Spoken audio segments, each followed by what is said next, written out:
হে everyone, আসসালামু আলাইকুম। স্মৃতিস cooking রুমে আপনাদের সবাইকে আবারও ওয়েলকাম।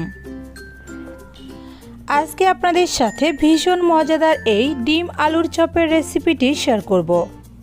চলুন তাহলে কথা না বাড়িয়ে মূল রেসিপিতে চলে যাই। এখানে আমি 3টা বড় সাইজের আলু খুব ভালো করে সিদ্ধ করে নিয়েছি।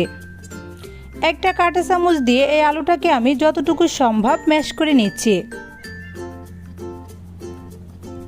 ম্যাশ করা হয়ে গেছে, তারপরে আমি হাত দিয়ে আর একটু ভালো করে মথে নিচ্ছি যাতে ভিতরে কোনো লাম্পস না থাকে।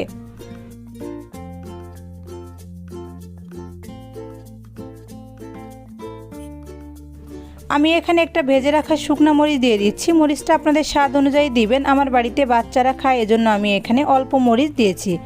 দিয়ে দিলাম ভেজে রাখা পেঁয়াজ, দিয়ে দিচ্ছি 1 টেবিল চামচ খাঁটি সরিষার তেল, স্বাদমতো লবণ দিয়ে দিচ্ছি। খুব ভালো করে আমি আলু ভর্তা যেরকম মাখিয়ে নেয় ওভাবে মেখে নিব।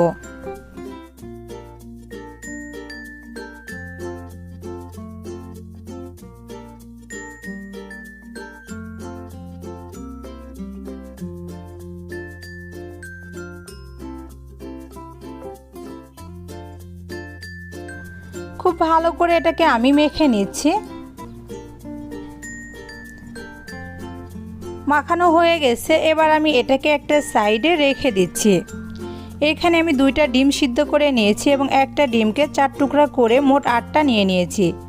এখানে মেখে রাখা আলু থেকে আমি একটু নিয়ে নিচ্ছি, তারপরে হাত দিয়ে এভাবে চেপে একটু গোল করে নিয়ে মাঝখানে ডিমের 1 টুকরা দিয়ে এভাবে ফোল্ড করে নিচ্ছি। এটা আপনাদের পছন্দ অনুযায়ী শেপ করে নেবেন, তবে এভাবে একটু লম্বাটে শেপ করে নিলে দেখতে ভালো লাগে। এভাবে করে আমি প্রতিটা ডিমই আলু দিয়ে এভাবে মুড়িয়ে নিচ্ছি।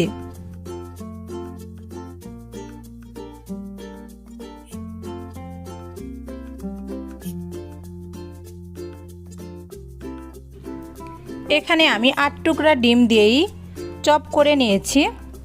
এবার আমি একটা বাটি নিয়ে নিচ্ছি, এর মধ্যে একটা ডিম ভেঙে দিয়ে দিলাম। একটা কাঁটা চামচ দিয়ে খুব ভালো করে ডিমটাকে আমি ফেটিয়ে নিচ্ছি। এখানে লবণ ইউজ না করলে ভালো হয়, লবণটা ইউজ করলে ডিমটা পানি ছাড়তে শুরু করে। নিয়ে নিচ্ছি ব্রেড ক্রাম্বস। এখানে যে ব্রেড ক্রাম্বসটা আমি নিয়েছি ওই ব্রেড ক্রাম্বসটা আপনারা দোকান থেকে না কিনে বাসায় তৈরি করে নিতে পারেন। আমার চ্যানেলে এই ব্রেড ক্রাম্বসের রেসিপিটি দেওয়া আছে, আমি ডেসক্রিপশন বক্সে লিঙ্কটা দিয়ে দিব, আপনারা চাইলে দেখে নিতে পারেন।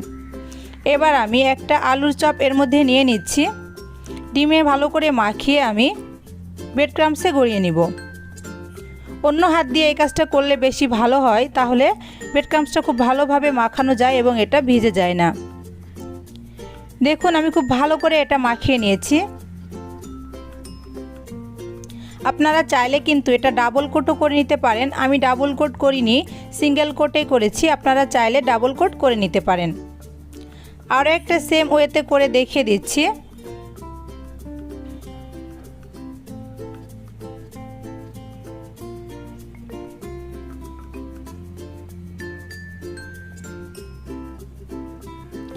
সবগুলো আমি এভাবে করে নিব।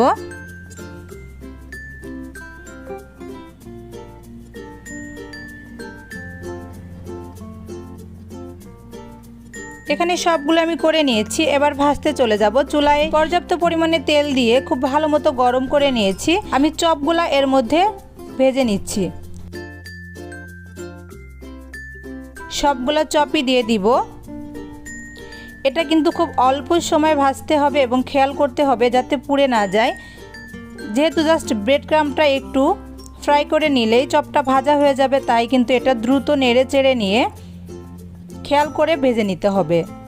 দেখুন এটা কিন্তু দেওয়ার সাথে সাথেই কালার আসতে শুরু করেছে। চুলার জালটা আমি লো হিটে রেখেছি, তা না হলে কিন্তু পুড়ে যেতে পারে। দেখুন এরকম কালার করে আমি এগুলাকে তুলে নিচ্ছি। যেগুলো হয়ে গেছে এগুলো আমি তুলে তেল ঝরিয়ে নামিয়ে নিব।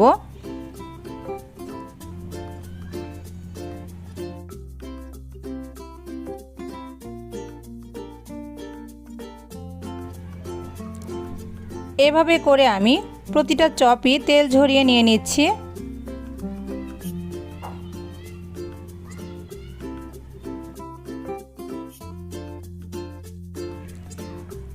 সবগুলো চপ আমি তেল ঝরিয়ে তুলে নিয়েছি।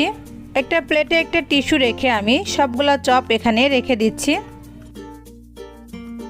এটা কিন্তু গরম থাকা অবস্থায় খুবই নরম থাকে, তাই একটু সাবধানে এটাকে সার্ভ করে নিলেই কিছুক্ষণ পরে ঠিক হয়ে যাবে। কত সহজে এটা কিন্তু বাসায় তৈরি করা যায়। হেলদি ওয়েতে আমরা বাসায় কিন্তু এটা তৈরি করে নিতে পারি। যারা এতক্ষণ কষ্ট করে আমার ভিডিওটি দেখেছেন তাদেরকে অসংখ্য ধন্যবাদ। যারা আমার চ্যানেলটিকে এখনও সাবস্ক্রাইব করেননি প্লিজ আমার চ্যানেলটিকে সাবস্ক্রাইব করবেন এবং পাশে থাকা বেল বাটনটিতে ক্লিক করে রাখবেন, যাতে সহজ সহজ রেসিপিগুলো সবার আগে আপনার কাছে পৌঁছে যায়। সবাই ভালো থাকবেন, সুস্থ থাকবেন। আমার এবং আমার ফ্যামিলির সকলের জন্য দোয়া করবেন। আল্লাহ হাফেজ।